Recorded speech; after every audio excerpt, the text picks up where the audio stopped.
Hi hello friends, എല്ലാവർക്കും നമ്മുടെ സുമി മുഫാസ് ഇൻഷോട്ടിലോട്ട് സ്വാഗതം. അപ്പോൾ നമ്മുടെ മഴ തോരും മുമ്പേ പരമ്പരയുടെ നാളത്തെക്കുറിച്ച് നല്ല വിശേഷങ്ങളൊക്കെ ഒന്ന് കേട്ടാലോ. നമ്മുടെ വീഡിയോസൊക്കെ കേൾക്കാൻ ഇഷ്ടമാണെങ്കിൽ ഒന്ന് ലൈക്ക് ചെയ്യാനും ഹൈപ്പ് ചെയ്യാനും മറന്നു പോകണ്ട കേട്ടോ. ഒപ്പം തന്നെ നിങ്ങളുടെ അഭിപ്രായങ്ങൾ കമൻറ്റ് ബോക്സിൽ രേഖപ്പെടുത്താനും മറക്കണ്ട. അപ്പോൾ നമ്മുടെ ചാനൽ ആദ്യമായിട്ടാണ് കാണുന്നതെങ്കിൽ ഒന്ന് സബ്സ്ക്രൈബ് ചെയ്തും കൂടെ സപ്പോർട്ട് ചെയ്ത് തരണേ. അപ്പോൾ നമുക്ക് നാളത്തെ വിശേഷത്തിലോട്ട് പോയാലോ. അങ്ങനെ നമ്മുടെ അലീനയും ബാലചന്ദ്രനും തൻ്റെ സ്വന്തം അച്ഛനായ സ്റ്റാൻലി ജോസഫിൻ്റെ വീട്ടിലോട്ട് അലീനയും കൊണ്ട് ബാലചന്ദ്രൻ പോവാണ്. അപ്പോൾ ഇന്നലെ നമ്മൾ പറഞ്ഞായിരുന്നു അലീന പോകുന്നത് എങ്ങോട്ടാണ് എന്നുള്ളതൊക്കെ. പക്ഷെ ആ ഒരു സീനും കാര്യങ്ങളൊക്കെ നാളെയാണ് വരുന്നത്. എത്തിയിട്ടില്ല കേട്ടോ, ഇങ്ങനെ വന്നുകൊണ്ടിരിക്കുന്നേ ഉള്ളൂ. അപ്പോൾ നമ്മുടെ വൈജയന്തി എല്ലാം നേടിക്കഴിഞ്ഞു, തൻ്റെ വാശി ജയിച്ചു, താൻ വിചാരിച്ചാൽ എന്തും നടക്കും എന്നുള്ള ആ അഹങ്കാരത്തോടു കൂടി നമ്മുടെ വൈജയന്തി മുത്തശ്ശിയോടൊക്കെ യാത്ര പറയാനായിട്ട് ചെല്ലുകയാണ്. അങ്ങനെ ആ സൗദാമിനി അമ്മയുടെ അടുത്ത് ചെല്ലണം. എന്നിട്ട് പറയുന്നുണ്ട്, ഞാൻ എന്തായാലും നെടുമ്പുരയ്ക്കൽ വീട്ടിലോട്ട് പോവാണ്. അപ്പം മുത്തശ്ശി മനസ്സിൽ പറഞ്ഞു, എന്തായാലും എല്ലാം വിജയിച്ചെടുത്തു എന്നുള്ള അഹങ്കാരമാണ്, സത്യങ്ങളൊന്നും അറിയാണ്ട് എൻ്റെ മോള്. എൻ്റെ സൗദാമിനി അമ്മ പറഞ്ഞു, അതെ നീ പോകുന്നതൊക്കെ കൊള്ളാം, നീ നെടുമ്പുരയ്ക്കൽ വീട്ടിൽ പോയി കഴിഞ്ഞാൽ അടങ്ങി ഒതുങ്ങി നിൻ്റെ ആ പഴയ എടുത്തു ചാട്ടവും നിൻ്റെ ദുർവാശിയും അതൊന്നും കാണിക്കാണ്ട് നീ ഒതുങ്ങി കഴിയണം. കാരണം പണ്ടത്തെ പോലെ അല്ല, ഇപ്പോൾ കുട്ടികളാണെങ്കിലും ബാലചന്ദ്രനാണെങ്കിലും നിനക്കെതിരെയാണ് എന്നുള്ള കാര്യമൊക്കെ പറയണത്. അതൊക്കെ എന്താണെങ്കിലും ഈ വൈജയന്തിക്ക് നേരിടാൻ പറ്റുമമ്മേ എന്ന് പറയണം. നീ നേരിടും എന്നുള്ളതൊക്കെ എനിക്കറിയാം, പക്ഷേ ഇപ്പോൾ നീ വരയ്ക്കണ വരയിലൊന്നും നിൻ്റെ മക്കളെയോ നിൻ്റെ ഭർത്താവിനെയോ കിട്ടില്ല വൈജയ്. കാര്യം അതാണ് ഇപ്പോഴത്തെ അവസ്ഥ. പിന്നെ അവിടെ ചെന്ന് കഴിഞ്ഞിട്ട് നീ അലീനയെക്കുറിച്ച് കുറ്റവും കുറവും പറയാൻ നിന്നാൽ ആ വീട്ടിൽ, ആ നെടുമ്പുരയ്ക്കൽ വീട്ടിൽ നീ ഒറ്റപ്പെടുക മാത്രമേ ഉള്ളൂ. അത് ഞാൻ മുന്നേ കൂട്ടി പറയാം. പിന്നെ അവളെ പേര് പറഞ്ഞ് എന്നെ ആരാ എന്താ ചെയ്യാൻ പോണേ? ഇത്രയും നാളെ ഈ വൈജയുടെ ഭർത്താവായിട്ട് കഴിഞ്ഞ ആളാണ് ബാലചന്ദ്രൻ. ആ ബാലചന്ദ്രനൊക്കെ ഇനി എന്താ എങ്ങനെയാണെന്നുള്ളതൊക്കെ വൈജയ്ക്ക് അറിയാം എന്ന് പറയുന്നുണ്ട്. ഞാൻ പറയാനുള്ളത് പറഞ്ഞു എന്ന് മാത്രമേ ഉള്ളൂ. നിൻ്റെ ജീവിതം നീ തന്നെ ആലോചിച്ച് വേണ്ടുന്ന പോലെ ചെയ്തോ. പക്ഷേ എനിക്ക് ഒരു കാര്യം ഉറപ്പാണ്, നീ താന്നു കൊടുക്കുന്ന അനുസരിച്ച് നിൻ്റെ ജീവിതം നിനക്ക് മുന്നോട്ട് കൊണ്ടുപോകാൻ പറ്റും.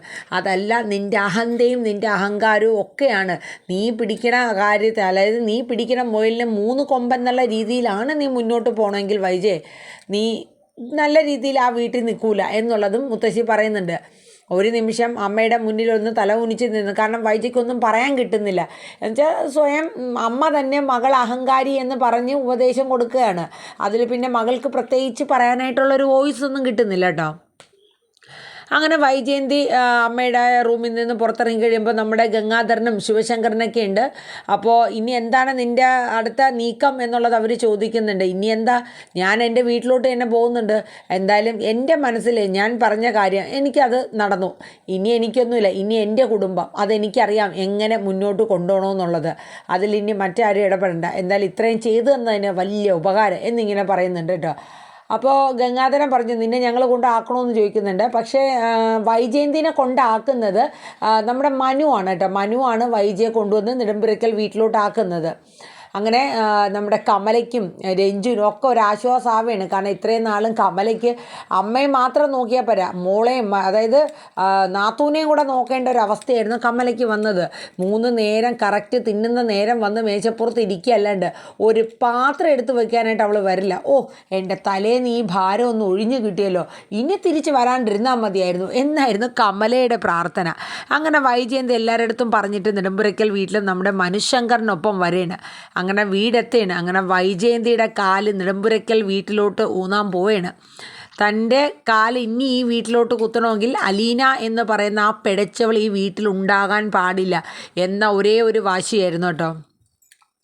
അങ്ങനെ എന്തായാലും മനു കാറ് കൊണ്ടുവന്ന് നിർത്തി. എന്നിട്ട് മനു പറഞ്ഞു, എന്തായാലും ആൻറ്റി ആഗ്രഹിച്ചതുപോലെയുള്ളൊരു ജീവിതം കിട്ടിയല്ലോ. മറ്റുള്ളവരെ ദ്രോഹിച്ചിട്ടാണെങ്കിലും മനസ്സ് വിഷമിപ്പിച്ചിട്ടാണെങ്കിലും ആൻറ്റി വിചാരിച്ച കാര്യം എന്തായാലും നേടിയെടുത്തു. ആയിക്കോട്ടെ എന്ന് പറഞ്ഞു. അപ്പോഴേക്കും നമ്മുടെ ഒരു അഹങ്കാരത്തോടു കൂടെയുള്ള വൈജയന്തിയുടെ ഒരു ചിരി മനുവിനെ നേരെ വൈജയന്തി പാസ്സാക്കാനായിട്ടോ. അത് കഴിഞ്ഞ് വൈജയന്തി ഇറങ്ങുകയാണ്. അപ്പോഴേക്കും നമ്മുടെ രോഹിത് അവിടെ ഇരിപ്പുണ്ട്. രോഹിത്തിന് പഴയ അലീനയായിട്ടുള്ള ആ ഓരോ കാര്യങ്ങളും അതൊക്കെ ഓർത്തിട്ട് ഭയങ്കര വിഷമമായിരുന്നു കേട്ടോ പിള്ളേർക്ക് 3 പേർക്കും. രോഹിത്തിനാണെങ്കിലും ശരി, ബബിതയ്ക്കാണെങ്കിലും ശരി, നമ്മുടെ കൃഷ്ണമോക്കാണെങ്കിലും അവർക്ക് ആകെ ഒരു വിഷമമായിരുന്നു കേട്ടോ. അങ്ങനെ നമ്മുടെ വൈജയന്തി നെടുമ്പുരക്കൽ വീട്ടിലോട്ട് കയറി വരികയാണ്. അപ്പോഴേക്കും നമ്മുടെ കൃഷ്ണമോളാണ് വന്ന് ഡോറ് തുറക്കുന്നത്. അപ്പോഴേക്കും കൃഷ്ണ ഒന്നും മിണ്ടിയില്ല. ഇങ്ങനെ ഒരു നോട്ടം. എന്താടി നിൻ്റെ ആ തള്ളയെ കണ്ടിട്ട് നിനക്കൊരു സന്തോഷമില്ലാത്ത? പിന്നെ എന്ത് സന്തോഷമാണ്? അമ്മയുടെ ഇഷ്ടത്തിന് ഇറങ്ങിപ്പോയി. ഇപ്പം അതേ അമ്മയുടെ ഇഷ്ടത്തിന് കയറി വന്നു. എന്തായാലും അമ്മ വിചാരിച്ച കാര്യം നേടിക്കിട്ടിയല്ലോ. അലീന ചേച്ചി ഈ വീട്ടിൽ നിന്ന് പറഞ്ഞു വിടണം എന്നുള്ള ഒരു വാശി അമ്മ ജയിച്ചല്ലോ. എന്തായാലും അത് അമ്മയ്ക്ക് നല്ലതിനല്ല എന്ന് പറഞ്ഞിട്ട് കൃഷ്ണമോള് കയറിപ്പോണ്. നീ എന്താടി എന്നെ അങ്ങനെ മാട്ടണത്? ഒരു ഇതുപോലെ ഞാൻ വന്നു കയറിയത് നിനക്ക് ഇഷ്ടപ്പെടാത്ത കണക്ക്. പിന്നെ ഞാൻ എന്ത് ചെയ്യണമെന്ന് അമ്മ പറയണത്? ഞാൻ താലപ്പൊലി എടുത്ത് അമ്മേനെ ഒഴിയണോ? അതേ ഞാൻ തുള്ളിച്ചാടി കെട്ടിപ്പിടിക്കണോ അമ്മേനെ എന്ന് പറഞ്ഞിട്ട് കൃഷ്ണമോൾ അകത്തോട്ട് കയറിപ്പോയിണ്. എന്നിട്ട് ചെന്നിട്ട് പറഞ്ഞു അമ്മ വന്നിട്ടുണ്ട്. അപ്പോൾ ബബിതയ്ക്കും രോഹിത്തിനും ദേഷ്യം വന്നിട്ട് പാടില്ല. കാരണം തൻ്റെ അമ്മ ഒരാൾ കാരണമാണ് ഇന്ന് അലീന ചേച്ചി ഈ വീട്ടിൽ നിന്ന് ഇറങ്ങിപ്പോവാൻ കാരണം അല്ലേ. ഈ വീടിപ്പോൾ ഒരു മങ്ങിയ പോലെ ആയിപ്പോയി. ഇത്രയും നാൾ അലീന ചേച്ചി ഉള്ളിടത്തോളം കാലം ഒരു പ്രകാശം തന്നെയായിരുന്നു ആ വീട്ടിൽ. അങ്ങനെ ബബിതയും നമ്മുടെ രോഹിത്തും ഒക്കെ ചെല്ലുകയാണ്. അപ്പം മനു നമ്മുടെ വൈജയന്തിനെ കൊണ്ടുവരുന്നുണ്ട്. അപ്പം മനുവിനാണെങ്കിലും അലീന ഇല്ലാത്ത ഈ വീട് വല്ലാത്ത മനസ്സിനൊരു വല്ലാത്തൊരു ബുദ്ധിമുട്ട് തന്നെയായിരുന്നു കേട്ടോ. ആകെ ഒരു എന്തോ പോലെ. അല്ലെങ്കിൽ വന്ന് കയറി ഉടനെ അപ്പം ആരാണെങ്കിലും മനുവേട്ട ചായ എടുക്കട്ടെ, അത് കോഫി എടുക്കട്ടെ, അവളുടെ കൈ കൊണ്ടുള്ളൊരു ചായ, അതൊക്കെ മനുവിന് ശരിക്കും മിസ് ചെയ്യണം. അപ്പം മനു അപ്പോഴേക്കും കൃഷ്ണമോളൊക്കെ ഇറങ്ങി വന്നപ്പോൾ ചോദിച്ചു ആ അങ്കിളും അലീന എപ്പോഴാണ് പോയി എന്നൊക്കെ ചോദിക്കുന്നുണ്ട്. അപ്പോൾ രാവിലെ പോയി മനുവേട്ട, കുളത്തൂർ പുഴയ്ക്ക് എന്ന് പറഞ്ഞ സ്ഥലത്താണ് പോയിക്കണേ എന്നൊക്കെ പറഞ്ഞു കേട്ടോ. അങ്ങനെ നമ്മുടെ വൈജയന്തി നേരെ റൂമിലോട്ടൊക്കെ ചെല്ലുകയാണ്. ഇനി വേണം എല്ലാം ഒന്ന് അടുക്കും പെറുക്കി എല്ലാം ഒന്ന് ഒരു നല്ല രീതിയിൽ മുന്നോട്ട് കൊണ്ടുപോകാൻ. തൻ്റെ മക്കളൊക്കെ താൻ വിചാരിക്കുന്ന പരിധിയിൽ വരും എന്നുള്ളതാണ് വൈജയന്തിയുടെ വിശ്വാസം. പക്ഷേ അതൊക്കെ ഇനി എങ്ങനെയെല്ലാം മാറി മറിയാനുള്ളതാ. ബാലചന്ദ്രൻ തിരിച്ചെത്തിക്കഴിഞ്ഞാൽ വൈജയന്തി ഇതുവരെ കാണാത്തൊരു ബാലചന്ദ്രനെയാണ് ഇനി കാണാൻ പോകുന്നതും ഫേസ് ചെയ്യാൻ പോണതും ഒക്കെ. അപ്പോൾ അതിനെക്കുറിച്ചൊന്നും വൈജയന്തിക്കോ ഒരു ഐഡിയ ഇല്ല. എന്തായാലും നമ്മുടെ സൗദാമിനി അമ്മയ്ക്കാണെങ്കിലും ഒരു വല്ലാത്ത ബുദ്ധിമുട്ടാണ്. എത്രയാണെങ്കിലും തൻ്റെ മകളാണ് വൈജയന്തി. അവൾക്ക് ഇനിയെങ്കിലും നല്ലൊരു ജീവിതം കിട്ടിയാൽ മതിയായിരുന്നു എന്നുള്ളൊരു പ്രാർത്ഥനയായിരുന്നു. ഗംഗാധരൻ 3 സഹോദരങ്ങൾക്കാണെങ്കിൽ അവർക്കൊരു ബുദ്ധിമുട്ട്. തനിക്ക് ഒരേ ഒരു പെങ്ങളേ ഉള്ളൂ അവർക്കൊക്കെ. ആ പെങ്ങളുടെ ജീവിതം നല്ല രീതിയിൽ മുന്നോട്ട് പോയാൽ മതിയായിരുന്നു എന്നുള്ളൊരു വിചാരമായിരുന്നു. ഇതേ അവസ്ഥ തന്നെയാണ് കേട്ടോ നമ്മുടെ രേവതി കുട്ടിക്ക്. അലീന ചേച്ചി ഇന്ന് പോയി, ഇത്രയും ദൂരെ പോയത്, ഇനി എന്നാ കാണാൻ പറ്റുക? കാര്യം തൻ്റെ കൂടെ ഇല്ലെങ്കിലും വിളിച്ചാൽ വിളിപ്പുറത്തുനിന്നുള്ള അകലത്തിലായിരുന്നു നമ്മുടെ രേവതി കുട്ടിക്ക് അലീന. അതുപോലെ തന്നെ ശരണ്യയ്ക്കും. അലീന ചേച്ചി ഇത്രയും ദൂരെ പോകണമെന്ന് കേൾക്കുമ്പോൾ ഒരു വല്ലാത്ത വിഷമം. എല്ലാവരിലും അലീന ഒരു വല്ലാത്ത വിഷമം തന്നെയായിരുന്നു കേട്ടോ.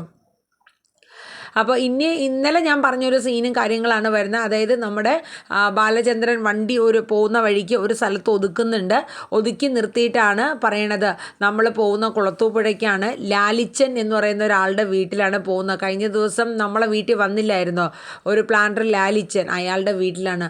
ആണോ? അയാളുടെ വീട്ടിലോട്ടാണ് എന്നെ കൊണ്ടുപോകുന്നത്. എന്നിട്ട് ബാലചന്ദ്രൻ പറയുന്നുണ്ട് ഈ ലാലിച്ചൻ പ്ലാന്റർ എന്ന് പറയുന്ന ആളെ നിനക്കറിയാവോ എന്ന് ചോദിക്കുന്നുണ്ട്. ഇല്ല എനിക്കറിയില്ല. അത് ആരാന്നറിയാവോ? അതാണ് Stanley Joseph, colonel Stanley Joseph. അപ്പോൾ അലീന ഒരു നിമിഷം ഇങ്ങനെ അമ്പരക്കുകയാണ്. ഞാൻ കൂടുതൽ എക്സ്പ്ലെയിൻ ചെയ്യുന്നില്ല, കാരണം ഇന്നലെ അത് ആ സീൻ ഞാൻ ഒരുവിധം പറഞ്ഞതാണ്. കാരണം ഒരു വല്ലാത്ത ഞെട്ടലോട് കൂടിയാണ് അലീന ആ പേര് കേൾക്കുന്നത്. കാരണം ഒരു പക്ഷേ കുറേ നാൾ മുന്നേ നമ്മുടെ ബാലചന്ദ്രൻ അലീനയോട് പറഞ്ഞൊരു പേരാണ്, നിൻ്റെ അച്ഛൻ്റെ പേരാണ് സ്റ്റാൻലി ജോസഫ് എന്നുള്ളത്.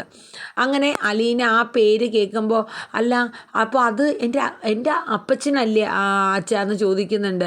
അപ്പം പറയും അതെ. അപ്പോൾ അച്ഛനെ ആ വീട്ടിലാക്കാനാണോ അച്ഛ എന്നെ പോണത്? അതേ മോളെ, നിന്നെ അങ്ങനെ ഒരു സ്ഥലത്ത് എനിക്ക് ഇറക്കി വിടാനായിട്ട് പറ്റില്ലല്ലോ. ഉത്തരവാദിത്തപ്പെട്ട കൈകളിൽ തന്നെ എനിക്ക് നിന്നെ ഏൽപ്പിക്കണമെന്ന് പറഞ്ഞു. പക്ഷെ ഒരു നിമിഷം അലീന ചിന്തിക്കുകയായിരുന്നു, പക്ഷേ അച്ഛ അത് വേണ്ടിയില്ലായിരുന്നു അല്ലേ അച്ഛ എന്നുള്ളൊരു തോന്നല്. അലീന ഇങ്ങനെ ഒരു ദുഃഖപ്പെട്ട് കണ്ണൊക്കെ ഇങ്ങനെ നിറഞ്ഞൊഴുകിയുള്ളൊരു രീതിയിലായിരുന്നു. അപ്പം നമ്മുടെ ബാലചന്ദ്രൻ പറയുന്നുണ്ട്, നീ നിൻ്റെ അച്ഛൻ്റെ അടുത്ത് ഒരു വീട്ടുവേലക്കാരിയായിട്ടല്ല നീ പോണത്, അല്ലച്ചാ അതായത് സ്വന്തം അപ്പച്ചന് അറിയാവോ ഞാൻ സ്വന്തം മകളാണ് എന്നുള്ളത് അറിയാവോ എന്ന് ചോദിക്കുകയാണ്. അതെല്ലാം അറിയാം, അതിനെക്കുറിച്ചൊക്കെ ഞാൻ സംസാരിച്ചിട്ട് തന്നെയാണ്. സ്വന്തം മകളായി അംഗീകരിക്കാൻ പറ്റുമെങ്കിൽ മാത്രം നിങ്ങൾ അവളെ സ്വീകരിച്ചാൽ മതി, ഇല്ലെങ്കിൽ എൻ്റെ മകളായിട്ട് ഞാൻ അവളെ വളർത്തുമെന്ന് ബാലചന്ദ്രൻ പറഞ്ഞായിരുന്നു. അപ്പോൾ പുള്ളി സ്വന്തം മകളായിട്ട് അംഗീകരിച്ചു കൊണ്ട് തന്നെയാണ് മോളെ നിന്നെ അങ്ങോട്ടേക്ക് വിളിച്ചിരിക്കുന്നതെന്ന് പറയുകയാണ്. അപ്പോൾ അലീന ചോദിച്ചു, ഇതാണ് അച്ഛൻ പറഞ്ഞ ആ ഒരു അത്ഭുത ലോകമെന്ന് എൻ്റെ അടുത്ത് പറഞ്ഞതല്ലേ? പക്ഷേ അത് വേണ്ടിയില്ലായിരുന്നു അല്ലേ അച്ഛാ? എനിക്ക് ഇവിടെയൊക്കെ മതിയായിരുന്നു. കാരണം വേറൊന്നുമല്ല, ഇത്രയും നാളും എന്നെ വേണ്ട എന്ന് പറഞ്ഞ് ഉപേക്ഷിച്ച് അങ്ങനെ ഒരു കുടുംബമായിട്ട് കഴിയുന്ന ആളുടെ അടുത്തോട്ട് എനിക്ക് ആ ഒരു സ്നേഹവും തേടി പോകേണ്ട കാര്യം ഇല്ലായിരുന്നു അല്ലേ അച്ഛാ എന്നൊക്കെയുള്ള 100 ചോദ്യങ്ങളൊക്കെ അലീന ചോദിക്കുന്നുണ്ട്. പക്ഷേ അതിനൊന്നും ബാലചന്ദ്രൻ്റെ കയ്യിൽ സത്യം പറഞ്ഞ ഉത്തരം ഇല്ലായിരുന്നു. പക്ഷേ മോളെ നീ വിഷമിക്കണ്ട, നിനക്ക് അവിടെ എന്ത് ബുദ്ധിമുട്ട് വന്നിരുന്നാലും നീ ഒരു കോൾ അച്ഛനെ വിളിച്ചാൽ മതി, നിന്നെ ഞാൻ വന്ന് കൂട്ടിക്കൊണ്ടു പോകും, നീ ഒരു വിഷമവും വിചാരിക്കേണ്ട, എൻ്റെ മകളായി തന്നെ ഞാൻ നിന്നെ വളർത്തും എന്നൊക്കെ ഇങ്ങനെ പറയണം കേട്ടോ. അപ്പോൾ ഇത് കേട്ട് കഴിഞ്ഞപ്പോഴത്തേക്ക് അലീന ഒരു നിമിഷം മനസ്സിൽ ഇങ്ങനെ ചിന്തിക്കുകയാണ് കേട്ടോ.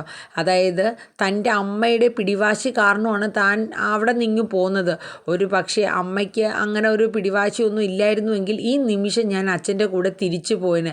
പക്ഷേ പിന്നെ അലീന ആലോചിക്കുന്നുണ്ട്, വേണ്ട, എൻ്റെ അച്ഛന് സ്വന്തം ഭാര്യ കൂടെ വേണം, അതുപോലെ എൻ്റെ അനുജനും 2 അനുജത്തിമാർക്കും അവരുടെ അമ്മ കൂടെ വേണം. എങ്കിലേ അവരുടെ ജീവിതം ആവത്തുള്ളൂ. താൻ കാരണം അതൊന്നും നഷ്ടപ്പെട്ടു പോകാൻ പാടില്ല എന്ന ചിന്തകളൊക്കെ അലീനയുടെ മനസ്സിൽ വരികയാണ് കേട്ടോ. പിന്നെ ഒരു വല്ലാത്ത ബുദ്ധിമുട്ടായിരുന്നു അലീനയ്ക്ക്, എന്ത് ചെയ്യണമെന്ന് അറിഞ്ഞൂടാ. വല്ലാണ്ട് മനസ്സങ്ങ് വിങ്ങി പൊട്ടുന്ന പോലെ കേട്ടോ. ബാലചന്ദ്രനെ കെട്ടിപ്പിടിച്ച് അങ്ങ് കരയാണ്. അപ്പോഴേക്കും ബാലചന്ദ്രൻ പറഞ്ഞു, മോളെ നീ എന്തായി കാണിക്കണേ? നീ എന്തിനാ ഇത്രയും സങ്കടപ്പെടുന്നത്? നീ വിഷമിക്കുകയൊന്നും വേണ്ട, നീ വിചാരിക്കുന്ന ടെൻഷനൊന്നും ആവശ്യമില്ല.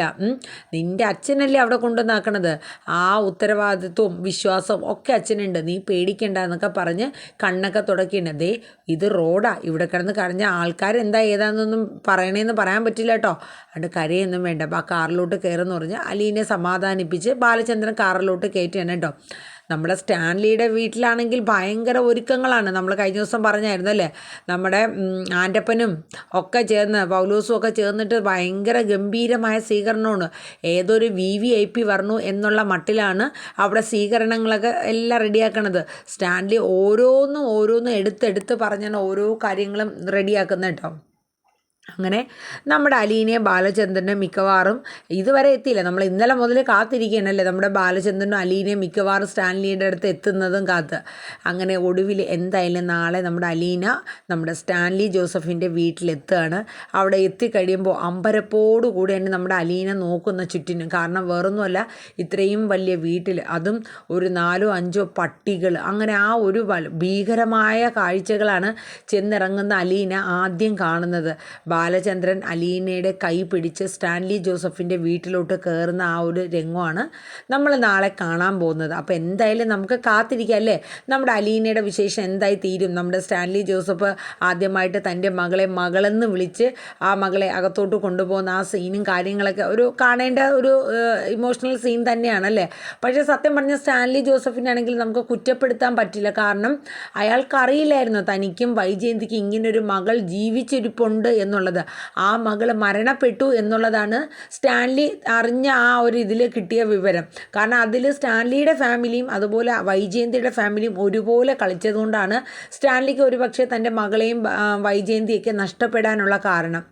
എന്തായാലും നമുക്ക് കാത്തിരിക്കാം നമ്മുടെ അലീനയ്ക്ക് ഇനിയെങ്കിലും ഒരു സമാധാനത്തോടുള്ളൊരു ജീവിതം കിട്ടുമോ ഇല്ലയോ എന്നുള്ളതൊക്കെ അല്ലേ. അപ്പോൾ എന്തായാലും നമ്മുടെ വീഡിയോസൊക്കെ കേട്ട് ഇഷ്ടപ്പെട്ട് കഴിഞ്ഞാൽ ഒന്ന് ലൈക്ക് ചെയ്യാനും ഹൈപ്പ് ചെയ്യാനും മറക്കല്ലേ. ഒപ്പം തന്നെ നമ്മുടെ ചാനൽ ഇതുവരെ സബ് ചെയ്തിട്ടില്ലെങ്കിൽ സബ് ചെയ്ത് സപ്പോർട്ട് ചെയ്യാനും മറക്കില്ല. അപ്പോൾ കൃത്യം 6 മണിക്ക് തന്നെ നമ്മുടെ സാന്ത്വനം 2 നാളത്തെ കഥ നമ്മുടെ ആനന്ദ് നമ്മുടെ ദേവിയെ പടിക്ക് പുറത്തിറക്കുന്ന ആ ഒരു രംഗമാണ് നാളെ വരാൻ പോകുന്നത്. അപ്പോൾ അതിൻ്റെയൊക്കെ വീഡിയോ നമ്മുടെ പ്രൊമോ അപ്ലോഡ് ചെയ്തിട്ടുണ്ട്, കാണാത്തവരുണ്ടെങ്കിൽ ഒന്ന് പോയി കണ്ട് സപ്പോർട്ട് ചെയ്യണം കേട്ടോ. അപ്പോൾ എല്ലാവർക്കും നല്ലൊരു ശുഭരാത്രി പറഞ്ഞുകൊണ്ട് നമ്മുടെ മഴതോരും മുമ്പേടെ നാളത്തെ പ്രൊമോ ഇവിടെ വൈൻഡപ്പ് ചെയ്യുന്നു. Tata, bye bye, good night, thank you.